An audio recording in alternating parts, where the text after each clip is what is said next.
My name is Jimmy Lea. We are the Institute. We have a phenomenal webinar and a phenomenal discussion that's going to happen today, talking about navigating the uncertainty. This is going to be a great conversation. I am very excited about this conversation and very excited about our guest, because I learned some very interesting things about Vicente today that he doesn't even know that I know. Now I know. We're going to talk about it. So this is going to be super cool.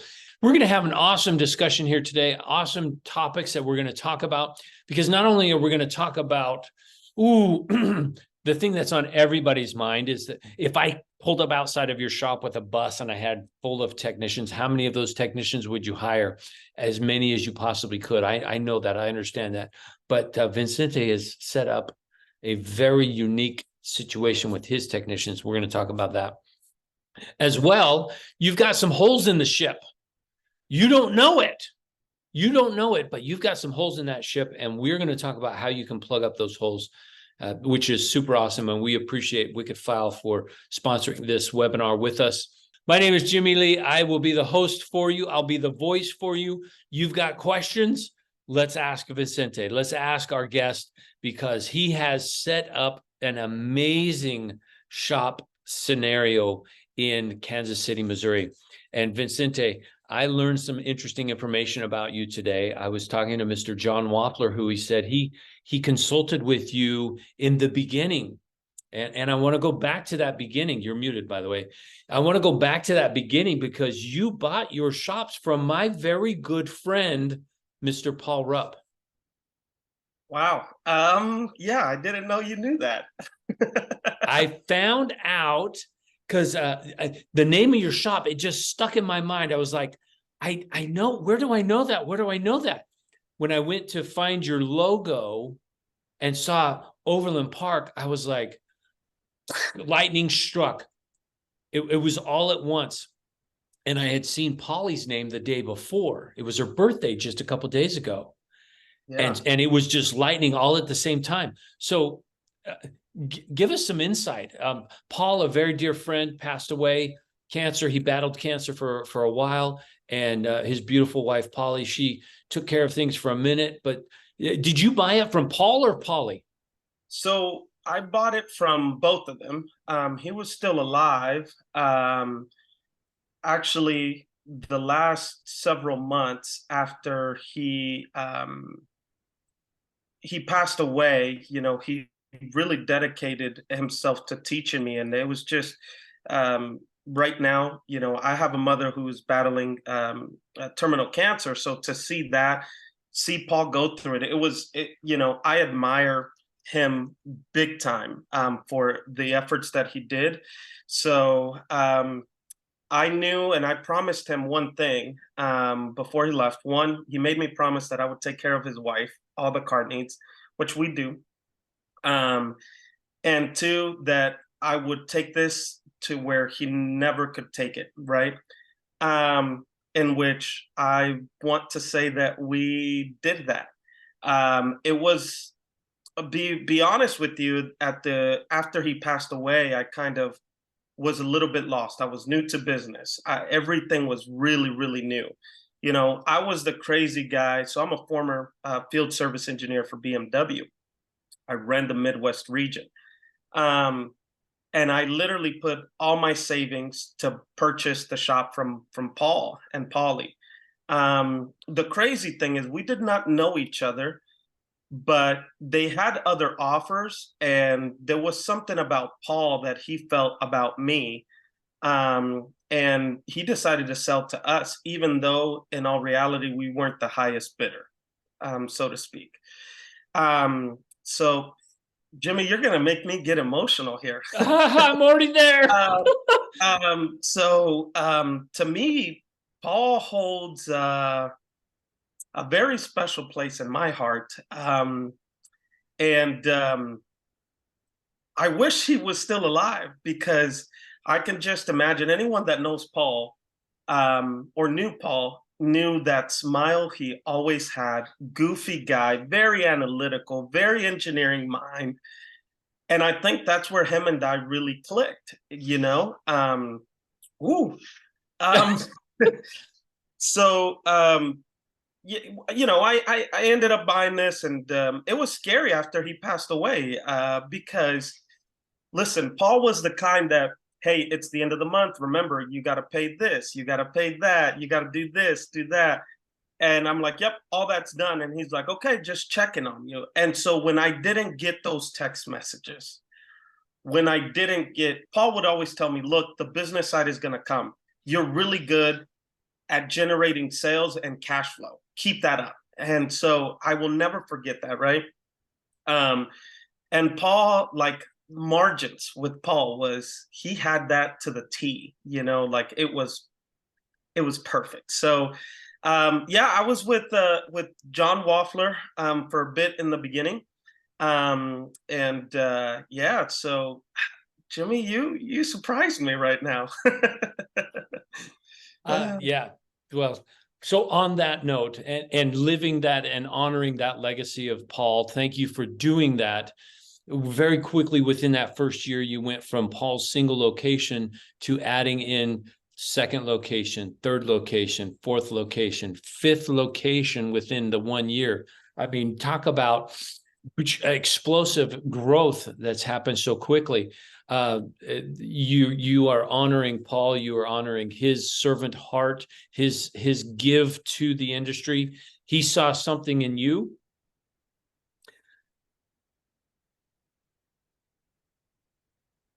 and you're living up to it. I am certainly trying. Jimmy, you didn't say this was going to be like this, but I love it. Listen, there is I have a big. I knew when I took it over, Paul. Long story short, that I had big shoes to fill. His customers had a certain expectation. And at the end of the day, I think we've done explosive growth. I am very crazy. And I knew that within our region, within our area, I could really bring, listen, I haven't changed the name of the company because that's one thing that I promised him. The logo and all that stuff have gone through different stages of reamping and just for marketing purposes and all this other stuff, right? But at the end of the day, I mean, even our tagline still stays the same because to me, that just speaks Paul, right? Yeah. And so we did do a lot of explosive growth.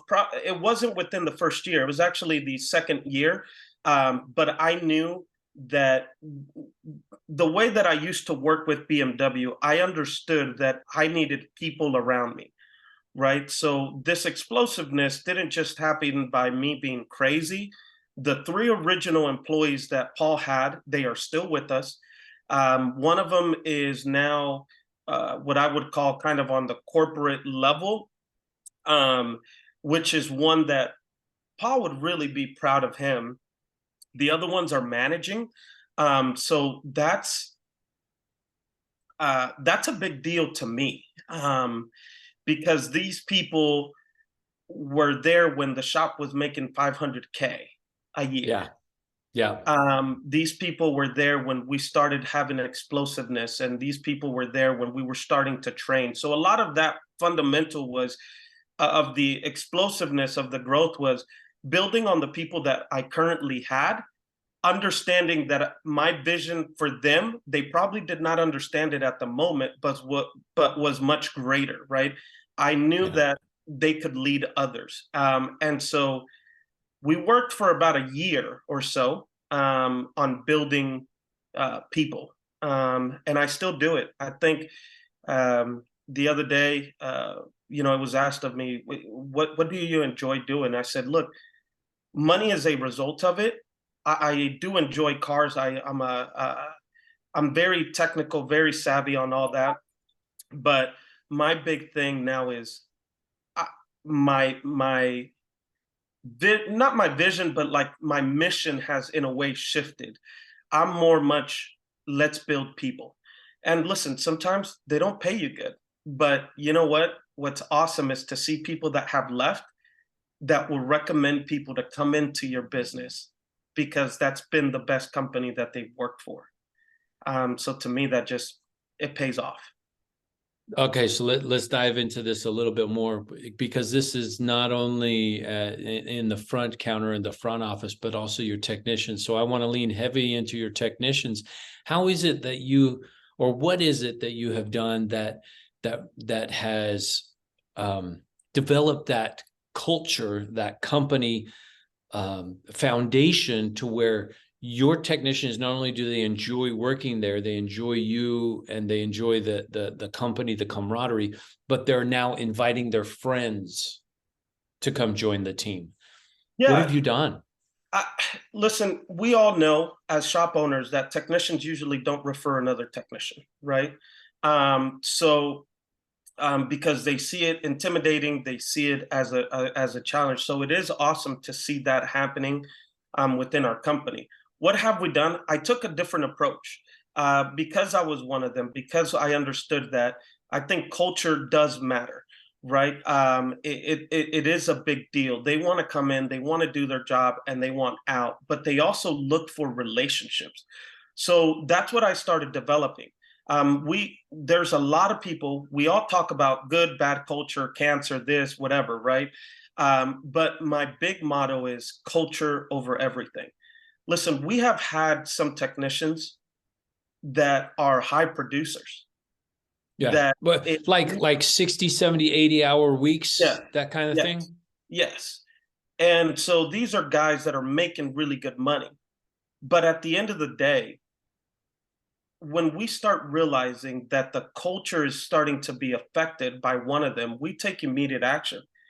And listen, we we're straightforward with them. They can find right now, it's the perfect time for any technician to go anywhere, right? But as an owner, I learned that we have to cultivate and protect that culture, even when it's a high producer, because often our mindset shifts of, well, I can't get rid of this guy because he produces a lot. Well, you'll probably actually be shocked. I learned this because we had a really high producing technician. When he left our company, we didn't really see a change as far as production. We actually saw a lot of people step up to the plate, right? We saw a lot of people that afterwards they were like, dude, you should have done this a long time ago. Thank you for doing this. And so I was like, thank you. What are you talking about? You know? And that's when that portion of it really clicked. And from that moment, from that one technician, it clicked. It's culture over everything. I mean, we're not gonna, he could work somewhere else. Just new concept has what we call the new concept way, and you fit in or you're gonna be, we have technicians. The crazy thing is to walk around your company and have technicians holding each other accountable. To have technicians, you got to get this job done. Let me help you. Let me stay and help you. That's unheard of. How has that been done? Several different ways. One, we keep our promises, right? As far as the way we're taking care of them, pay structure. We will take care of our employees or our technicians, even if the hours aren't there, right? I've learned this. We promise cars. We don't promise hours. If they have the cars, top performer technicians will find the work. They will do their inspection. So our big thing is internally training them to our system, to what we want them to do, and holding them accountable for that. So we have a very good system as far as doing all this, where the district foreman now will look and make sure that the technicians are, their tech quote is there, that their inspections are there, and we audit this, right? Like we audit and they know it. So when you do that consistently, you constantly have that monitoring. So I've learned, inspect what you expect. And so we've done that. But the biggest thing I think, Jimmy, for me has been simple things like air conditioning. Listen, I know what it is not to be profitable in the automotive industry. I kind of shared that with you a little while ago. when we first kind of introduced, we talked. But I understand. But the amount of revenue that an air conditioning unit brings in, the amount of technicians that will bring, it's insane. Simple things like LED lights, air conditioning, making sure that they have the appropriate equipment. We have, I can freely say this, we have millions of dollars invested in factory diagnostic equipment. And when technicians see that you are investing in that, they want to be a part of it, right? When they see that their job becomes much easier, that they don't have to be scrambling for this, scrambling for that, because sometimes our expectations of a technician is come in, flag 50, 60, 70 hours, but I'm not going to give you the resources. I'm not going to invest in that, right? So I took a different approach, right? I started seeing what everyone else was doing. I'm going to invest in this tooling. I'm going to invest in teaching them. I'm going to invest in making sure they know how to use it, because a lot of people don't have this. And the ones that do, their technicians don't know how to use it, right? And so you can buy all the equipment in the world, but it does not matter if they can't use it and they don't know how to use it, right? So we started going by doing that. And I think the biggest thing is, if we get a technician right now to walk in, here's the awesome part about all this. 2 weeks ago, I was leaving and I was here just on a Friday. I literally just stopped by to talk with our district foreman, and we literally had 4 people unnoticed. We didn't set it up.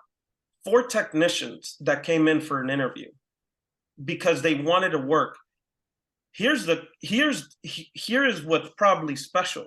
Some of the technicians that we fired told them, you need to go apply there, right? And you need to come work here. When that starts to happen, that's a whole different ballgame. But it does take a key person, in my opinion, to really hold that culture and inspect that all the time, and I would say to any shop owner out there, do not be scared to let go, even if it's your highest producing guy, if it's causing a lot of problems. Wow. This just proves that saying you've heard, that one bad apple ruins the bunch. You've seen it, you've done it. You got rid of that one bad apple, even though it was a high producing technician, but the team just stood up to the bat up to the base and said, hey, we got this. And that you didn't even see a hiccup. That's amazing. Absolutely amazing. Yeah. And I think that to me, when that process happened, that's what really opened my eyes of, this is what we're keeping moving forward. This is what we're going to do moving forward. Including managers. Listen, including managers, because sometimes we're also scared, especially those of us that have multiple locations, to let go of one. You'll be pretty shocked, of what your team can really do, and also the morale, the culture that you have built. It would really show. But honestly, Jimmy, that's cultivated by time, by us really working on the business and not in it. Because if you are emotionally always attached to the business, this is one key thing I learned. I was making these decisions based off an emotional decision that I had, meaning I developed such a relationship with this technician that my emotional side of me was getting the best of me, right? Listen, when we let go of this technician, it was around Christmas time. Do you know how that sucks? Had multiple kids, so on and so forth. It sucked.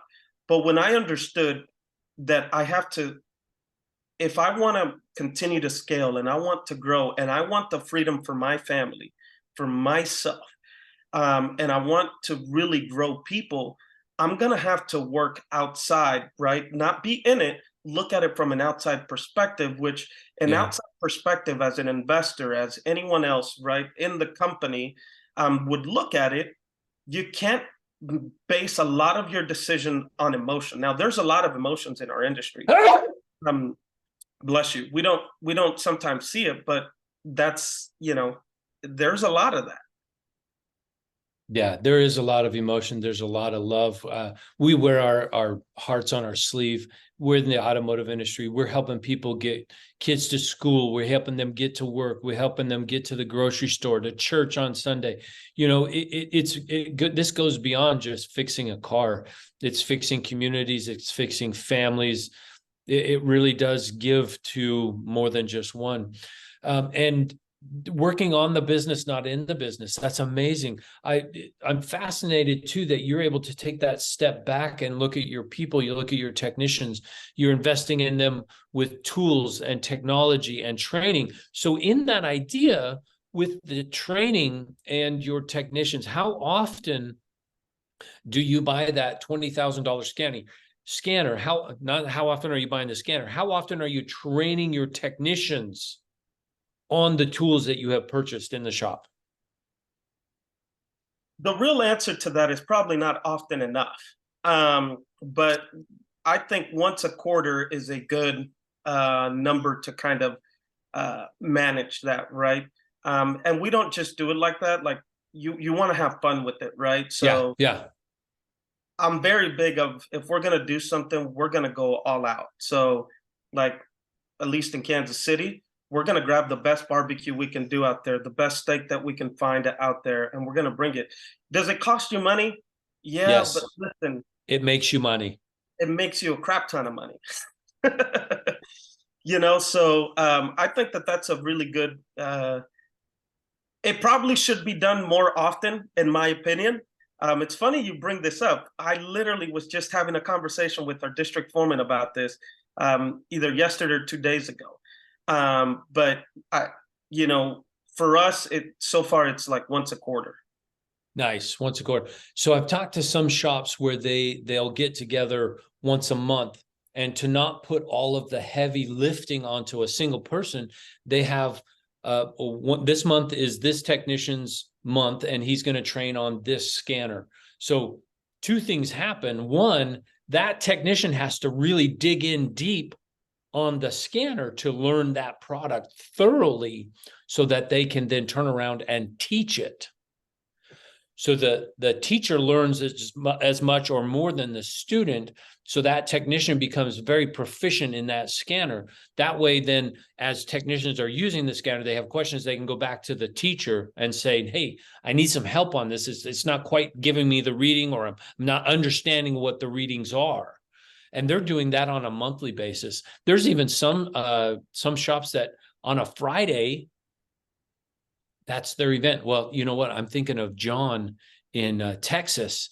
He does it on a Tuesday or a Wednesday. They have company lunch, and right after lunch is training. So every week they're training on something in the shop. Yeah, so we probably structure it a little bit different. There is key players that have the different abilities depending on what's their strong point, right? Like, so we have 2 European stores. There we have, Mercedes, BMW guys, so they can really teach, but we'll focus more on those trainings with them. And then we do kind of like a company deal, but on a weekly basis, we actually do a weekly, what we call a huddle. So every store, every time we do every week, usually on all of them on Mondays, can range. Some of them do it 7 a.m. It's just what works with every store. Every store is different, right? So it can range from 7 a.m. to 9 a.m. on Mondays, depending on the store and what their schedule kind of permits, but it's a must. So we gather around, and I've developed an entire list of different training items that our managers or our district foreman can really teach on. Sometimes I'm a guest in some of them. I don't host them.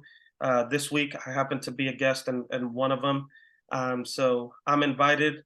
Sometimes I'm not invited, and that's okay.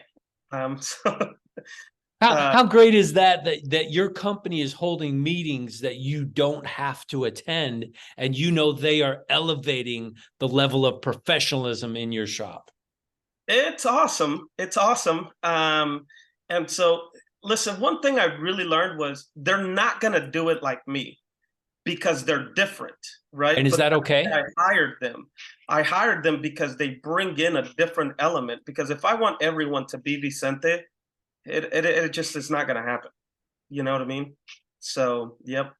Nice, nice. Okay, so there's a question coming in from Kim, and I'm going to ask this of you, and then I will also answer. But the question is for you, Vicente. She wants to know, what programs do you recommend for training the service managers? I'm going to throw in their service advisors as well. They're struggling with a really good service writer. They've made her a manager, but this person is really lacking customer service skills that are up to their standards. So this is a question coming from Kim.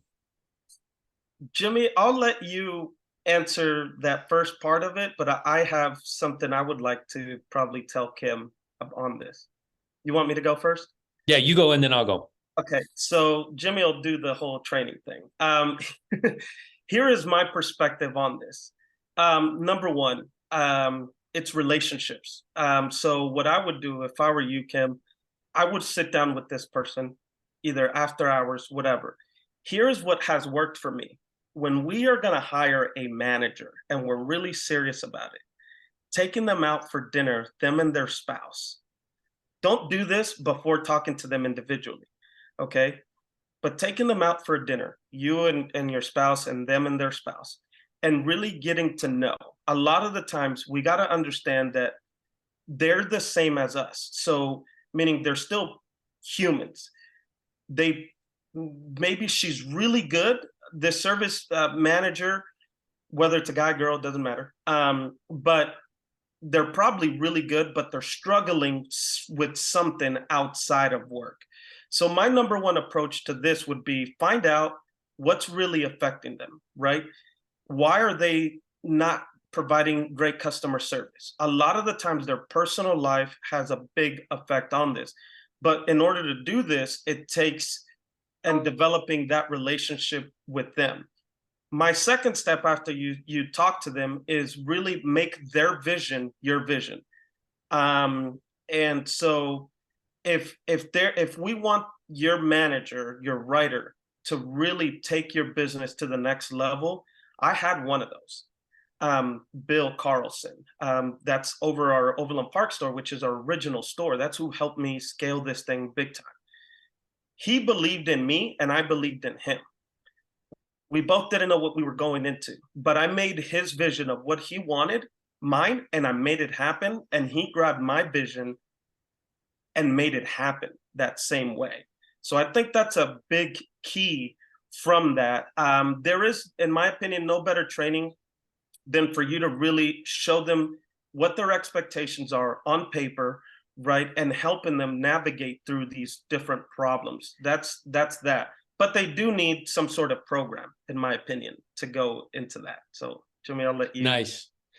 Well, you teed it up there for me perfectly, and I'm going to pause for a moment to give you some more insight into Kim's question, because this person that they promoted to an advisor was a technician, and because of their technical knowledge, their technical information, their technical mentality, they're talking people out of doing repairs. Yes. This is why I am no longer a service advisor. I am a horrible salesperson because I am too technical. Jimmy might have a different perspective, but I'm going to share mine. I will not put a technician as a writer or someone up front. They're just two different breeds. Technicians are not, for so many years, especially if it's been 10 plus years of being technician, they are not designed to be customer service people. What we have found to work is to hire people that are upfront, honestly, that have zero automotive experience. Go to Kim, I don't know where you live, but go, I'm sure there's probably a Chick-fil-A. Go to Chick-fil-A. I'm serious. Yeah. Go to Chick-fil-A, Chick-fil-A. Starbucks. Come on now. People want customer service. Okay. The problem is when I used to try to sell, this was a problem early on in our company. I would get way too technical that I would lose these people in the conversation. And then they were like, well, pretty much this car, their assumption was after my conversation, pretty much this car is worthless. Yeah. I don't have to, why am I going to put $1,000? Why am I going to pay $700? Why am I going to put $3,000 into this car? Right. But what I learned when we were bringing people that are within the industry that don't really have experience, listen, they don't know any better. Right. So one, your technicians better be writing in notes in their inspections and everything else, because the advisor is not a technician and the technician is not an advisor. So my number one thing that I would say to that is, if you look at it from this perspective, they're in your bus. Yeah. Are they in the appropriate seat in your bus? On the bus. Yeah. Are they in the it right doesn't seat? mean that they don't belong. It just, sometimes as leaders, we might put them in the wrong place. Nice. Nice. Now, Kim says, we'll tell all of our staff we want to be a Chick-fil-A of auto repair. No, not really. I think where I'm going with that is the level of customer service. Listen, when you go to Chick-fil-A, right? I mean, Chick-fil-A is known. Why? When you say thank you, my pleasure. So it's these kind of things. When you go to a restaurant, listen, I'm always interviewing. My wife gets annoyed about this. I'm always interviewing. If I like a server, I will literally take out my business card and say, hey, if you have great customer service, if you ever want a real job, I literally say this, you call me. We can find a place for you. I really like the way that, so it's that customer service. Do they make you feel good? Do they do all this? It's not necessarily that you're going to be the Chick-fil-A, but you will have that extra level of customer service. Yeah. Yeah. I love that. I love that. I love Chick-fil-A. I love their training program. They've got a solid training program that they train their regional directors, their managers, all the way down to the people in the drive-through. They've got a great training program, and it really does help. So getting somebody from that mindset where they can just plug right into that makes the experience just all that much better. So I absolutely love it. To the other side of Kim, to your question, we at the Institute, we have advisor training, manager training, shop owner training. We have that baseline. We have those abilities to teach people how to sell, how to stop selling from their own front pocket, that you don't want them doing that. And if somebody is too technical, that perhaps a service advisor is not the position for them, but perhaps a parts person or a parts position might be more in line. So, Kim, if you're interested and want to have further discussions, I'd love to talk to you about it and take this conversation even further. So, Vicente, now that I love what you've done with technicians. I love what you've done with your company and your business, and honoring not only Paul, but honoring yourself and your family and your entire company. Kudos to you, brother. This is awesome and amazing. There's also holes in the ship. You implemented some software into your program, and you discovered very quickly there were some issues with parts, cores, returns, invoicing, shipping, paying shipping. Talk to me about this experience. Talk to me about what happened to you and what your experience has been so far. And maybe we just focus on one location. Yeah. So, I mean, we can, but I think that as we grew, even one location, that is tough. Even if you have one location that you want to be in a way hands off, I think parts, RMA, so your returns, your cores, in my opinion, in my experience, which that's why my opinion on that is probably the biggest leak in your bucket that you have of money. we've had several unfortunate situations where we've let go of people, and we later on discovered that, you know what, they were buying parts, they were doing this, they're buying to, and so sometimes we're going so fast, we write the checks, we pay them, the whole reconcile. Listen, it took, between my wife and I, close to 3 days, right, to reconcile one location, Yeah. right, which was our original location.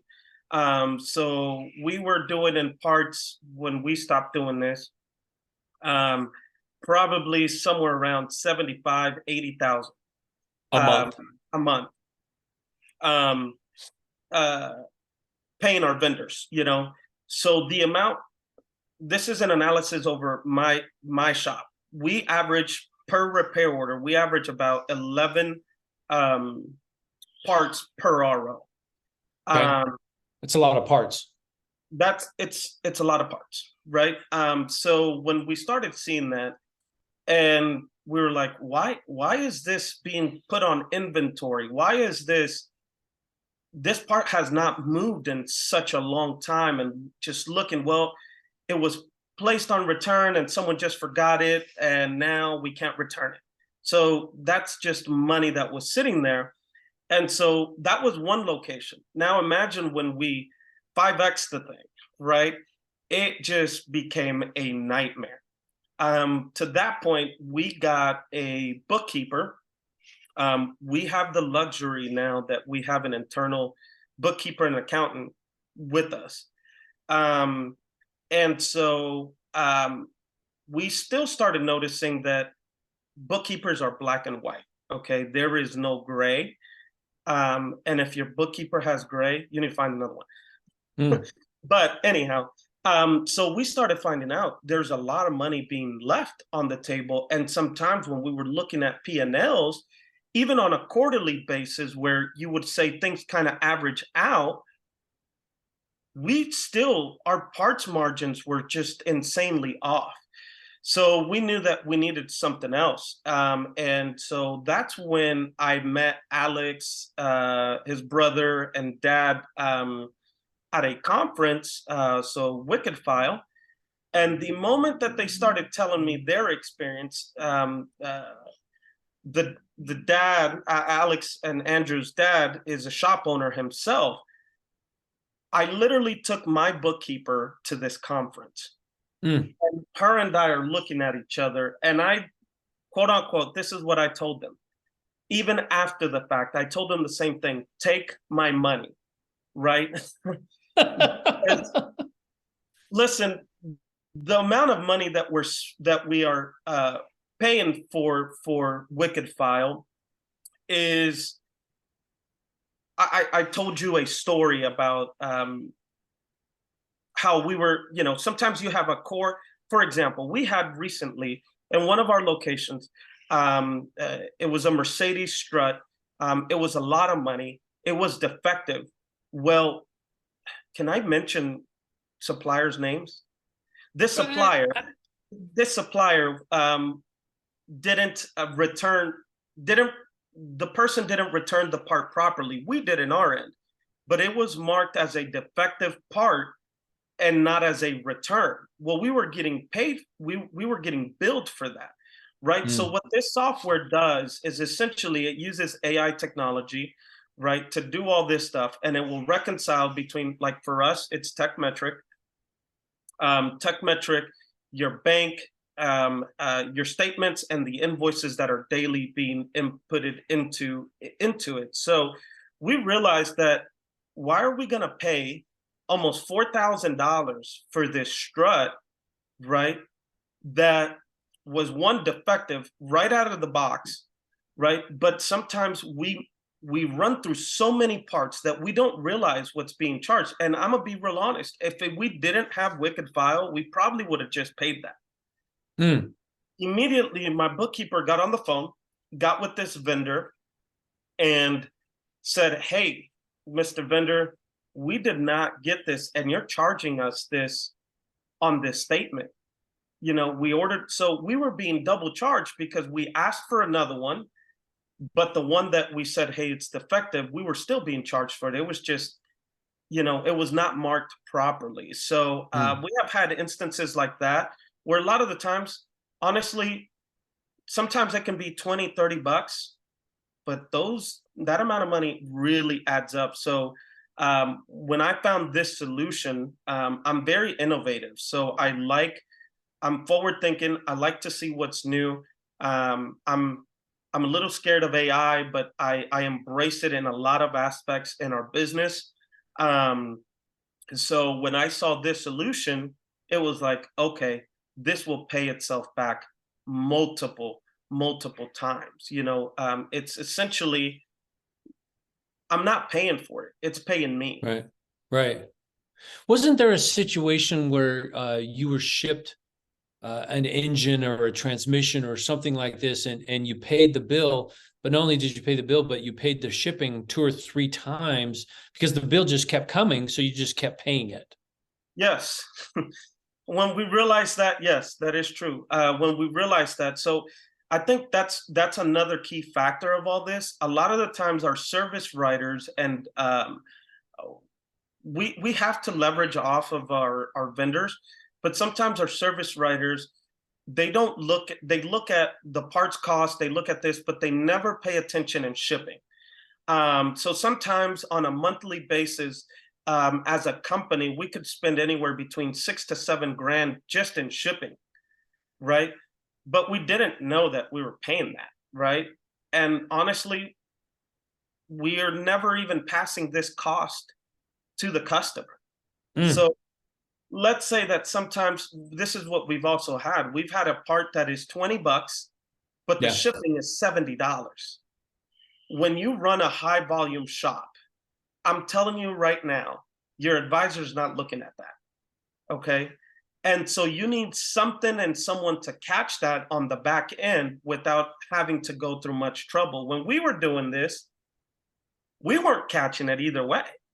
We only found right. it as we were going back in time with Wicked File, and seeing all these different things. So that's another, you know, hole in your bucket that you're essentially letting go of money that you don't really necessarily have to. Yeah. Yeah. Oh, I love that. I love that. I love that you have taken care of technicians starting at the very beginning. You took care of technicians, you set up your company, you set up your culture, you're taking care of them, and now you're able to work on the business.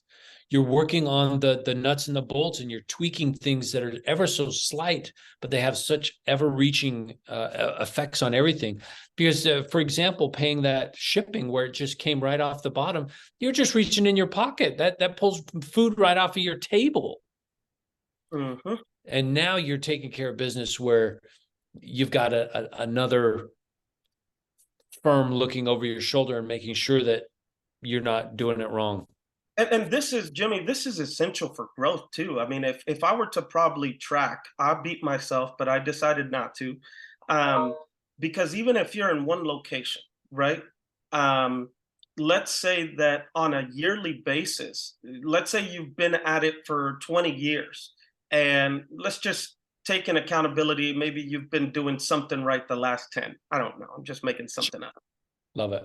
We multiply that by, let's say, every year you don't even know or are not aware of your credit card statements, you're not aware of all these different parts vendor things that you're doing. One, first of all, you can't assess your business properly if your numbers aren't correct as far as a P&L, balance sheet, and everything else. But if we were to multiply this times 10 years, 30,000, that right there, you've already could have opened a second location, right? With no problem, just on the money that sometimes we don't pay attention to. So this is Yeah. really essential for one, two, three. I think even if you have multiple locations, I can tell you, Jimmy, you if you're not with Wicked Fight, you're losing a lot of money. Period. Yeah, yeah. If you have two shop, well, even one shop, even when you had just the one, and you and your wife were reconciling $75,000 to $80,000 worth of parts forget about it. How much easier that would have been. You would have saved 3 days. You could have done something else for your business. Yeah, and that's the key component right there, right? So if you want freedom, you got to find the different tools that are going to give you that freedom, right? Yeah. I'm probably in a different position right now where I stand in my business. I'm buying time. I'm hiring people who have time, right? So, but even when I was one location, it took us that long to do that. So now that we have a bookkeeper and everything, you might have think, well, you don't have to do that. Well, yeah, but I also got to take care of them, and knowing that it was still taking them way too long. So when I did the assessment as far as how much money is it going to cost us to bring another person to do this, okay, benefits, it was well over $80,000 a year. Yeah. Well over that, right? So when I said, okay, well, how much is Wicked File going to cost me? I'm not having to hire someone, right? I'm hiring a software. And honestly, in my relationship, I'm also hiring two amazing guys that have been there for me and for my staff, right? Alex probably hates to see my phone number at this point, and Andrew did too. But but at the same time, I'm like, okay, well, I don't have to pay workman's comp for that. I mean, it would just rack up. Oh yeah. Not only that, but the amount of time that this can be done is insane, right? It's like, it's fast. It's fast. There's no way a human can do it this fast. I promise. That's super cool. I'm so glad that you got that implemented in your program. You know, this reminds me of the days when I was in the financial industry, and some of my clients were in the medical field, and doctors make so much money that they can cover up their mistakes. And this software is helping you as a shop owner. Not that there are mistakes, but it's just so much to do that you can't do it all. If it took you and your wife 3 days, now you got 5 locations. Well, that's 15 days worth of work for a bookkeeper just to reconcile. And out of a 22-day work month, 15 days is taken up in that. There's no time to do anything else. So this software being in place, there's no time off, there's no sick days, there's no PTO, there's no federal income tax, state income tax. Shazam, you plugged and play. And I think, Jimmy, one of the key things here is you don't need to be a manager to really do this. We have changed in a way our business model for this to make this work. So now in every single one of our locations, this is my experience. It could be different for everyone, right? But I really believe in that parts manager role. Yes. Now. Absolutely. Okay. Not only will your parts cost percentage will come way down, right? And your revenue and your GP dollars will go way up. But also, this person is in charge of one of the most critical portions of our automotive repair business, right? Yeah. Yep. So the way that we do it is that person knows which parts are coming in, which part this, which part that. So we have said we use a scanner, a SnapScan scanner, and we scan everything through. We have set up a Google Drive, all this other stuff, so that we essentially our information is stored in 2 different spots, right? It's stored within our Google Drive, and then within our Google Drive, it is shared to Wicked File, which is also stored in there. So the way that I see this is if anything fails, one or the other is going to have our information, right? Another key component to this is how many times nowadays we've realized that when you're doing a TechNet or a Napa, whatever, you're doing a warranty claim, right, through one of your vendors. Right. Yeah. How many times they are not asking for the original invoice? We decided everything is going to go into a cloud. So most of our stuff is paperless. So we might get an invoice. The moment we get that invoice, it is scanned, it is shredded, because we know we have it in 2 different spots, right? And then I love Paul, but I remember when I took it over. I The mean, amount of paperwork that man had was oh, ridiculous. yes, I was said, I am not, gonna dig through this when all I can do now with Wicked File is, oh, I want to look for a repair order and the statement and the actual uh, parts invoice. I literally on that search bar search the repair order, and it's gonna give me the statement that that PO is on, the actual invoice when it was delivered, right? And it's going to give me the RO. Boom, I have all three. I can submit it Dude, quickly. I So love it. time, obviously time it's valuable. It's a lot of money. Yeah. Yeah. No, that's super cool, man. Well, that's good. Final thoughts that are coming through here. Kim just threw out another. She has 2 locations in Georgia. She started digging into her credit card fees and found out they were paying somewhere between $35,000 and $40,000 per year per location. And she found herself a new credit card company that is saving her over half of those fees. That's pretty cool too. Yeah, credit card fees are a whole, yes, that's a whole animal. That's a whole nother beast. Yeah, that's But then she also pipes in here and says to avoid the fee, her clients can pay with a debit, cash, or check. I don't know who carrying around a check, but people still do. yeah, I think that's probably depending on your region demographically. We have some shops that are heavy on cash. Yeah. We have some shops that are. I don't know when was the last time that cash drawer was even touched. Yeah, You know, like never. so I think it just depends on what works for you. Yeah. In fact, I discovered the other day I haven't written a check since 2008. I even realized in working with my kids, my children, that they did not know how to fill out a check. I had to walk them through it. Why? Because today we don't need it. We Mhm. can pay direct from a debit card, direct from Venmo, PayPal, all these different electronic things. So checks are still the thing.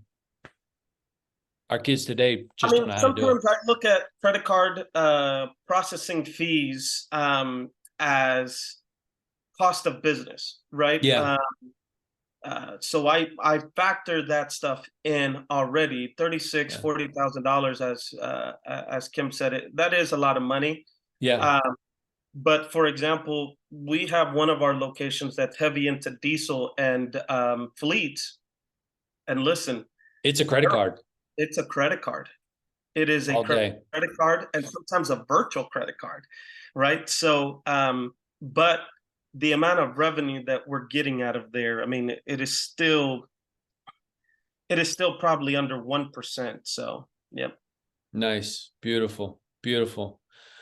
Well, to our audience, if you have any more questions, comments, concerns, throw them in the Q&A. To you, Vicente, thank you so much for being here. I want some word of wisdom. Your final takeaways in 2 areas. One, for shops and technicians, and second, work on your business, not in your business. Any advice that you'd give our listeners that are listening, our friends that are listening today? Wow. I For technicians, I'd say look at the different needs that they have, right? Provide those needs, and listen. Every technician loves a new toy, as I like to call it. So I'm the candy man, and I bring the candy and I bring all the toys to our shop, and I do that on purpose. So whenever you bring something, make sure that one, they are using it, that they know how to do it, and two, cultivate that culture. Sometimes we want to do everything on the shop, in the shop. Go outside, spend 1,000, 2,000 bucks on a team building, whatever. Look, if you don't pay that, you're probably going to pay it to the government. So put it back into your technicians. Doing the simple things. I'll give you one key thing that we do for our technicians. It is just a tradition at New Concept. We buy snap-on jackets for every single one, every single year. Okay. Oh, wow. Now this year, I don't even want to tell you what we just spent on them, but it was 50. Imagine it's 50 plus guys now. So we buy snap-on jackets. Not only do we buy the snap-on jackets, right? This is not no bonus. This is just what we do. We put out our logo embroidered in them, right? So we send these jackets out. So that's an additional cost. And we put their name into the jackets. There's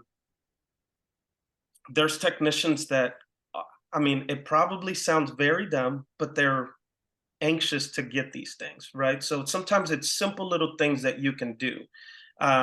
Don't always buy pizza. If you want them to work through, buy them a good lunch. Like, go out, spend some money, invest in them. So that's my key for that. The other one you said for business owners or shop owners? For working on your business, not in your business. How can you, what's the advice you'd give on that one? It's all a mindset. Most of us as shop owners come from a background of technicians. One, you have to be willing to admit that we are not good at business and we need to be taught how to run a business. The moment that you become coachable is the moment that I really believe that you're going to explode. You can ask John Waffler this. I was not coachable at one point. And I now realize that, you know. But if you really want to go, there was this mentor of mine that told me this quite a while back. If you want to get there fast, go by yourself, but it's going to end fast.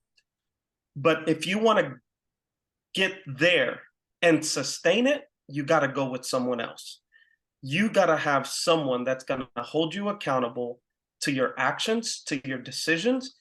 But you also, it doesn't matter where you go to get coaching as a business owner, as a shop owner. It doesn't matter. The reason that I say that it doesn't matter is it doesn't matter if you don't put in the work. Yeah. If you can go to any place, but if you don't, you're not going to see the results.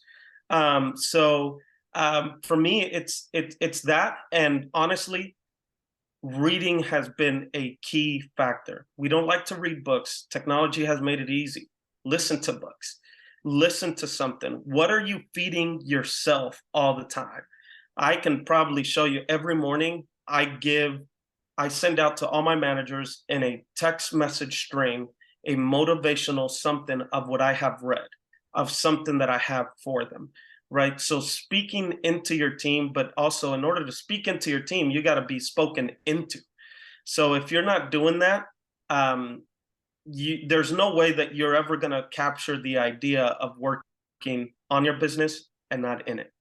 Oh, I love it. I love it. So what book are you reading right now? In fact, I'm pulling up my book so I can show you what I've been reading here recently. Good to Great. Good to Great. Phenomenal book. Yes. Phenomenal book. So most recently, I've been listening to 12 Rules for Life from Jordan Peterson. Have you read this? Yes, I have. It's a good book. And then what's the other one I want to show you that I've been reading here recently? Sticky Church. Okay. Have you read this? No, I have not. It's written very much so for a big box church idea. If you can turn your mind and say, anytime they say church or God or religion, that it's business, this is a good book. This is a good book.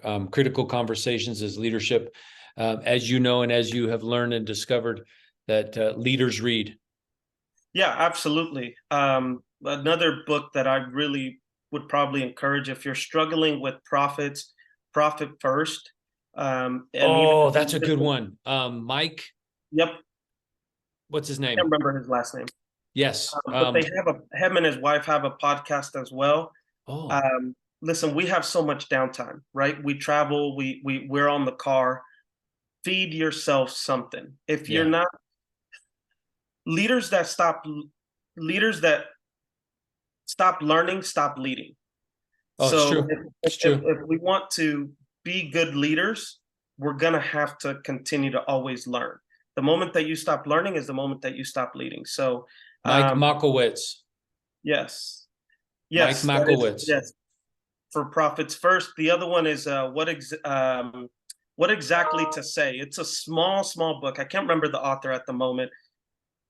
That helped me have conversations with our employees, because I'm trying to have a conversation with an employee from an owner perspective, which I'm going to visualize and see things different, Yep. versus having one at an employee level. Oh, I love it. I want to ask our friends that are listening, what is the book that you're listening to right now or reading right now that is inspiring you? Another book that I'm reading, and in fact, I'm reading it with my wife. We're in the middle of it, is the 7 Principles to a Successful Marriage. We started reading this when we were dating before we got into marriage. And now we're married and we're still in the middle of reading it. Phenomenal book. Have you read it, Vicente? I have not, but you know what book I have read that changed my relationship with my wife? The 5 Love Languages. Oh, yes. We read that before we got into the 7 Principles. Yep. That's beautiful. Habit. That's a good book. Nice. Beautiful. Atomic Habits from Jamie. Jamie says Atomic Habits. That's awesome. You guys are awesome. Thank you so much. My name is Jimmy Lea. Thank you. Let's throw a thing back up on here, shall we? I hope this works.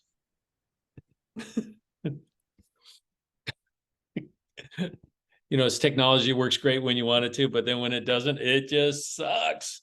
My name is Jimmy Lea. I am with the Institute. We are the Institute. We are definitely here to help you and make a difference in your life and in your shop and in your business. We'd love to help you for your advisors, for your managers, for your training needs. As Vicente was talking about, you need a coach. We'd love to be that coach for you. And if it's not us, get a coach. Get somebody who's qualified to guide you down this path of business ownership. You guys are awesome. Thank you so very much. We'll talk to you soon. See you next time.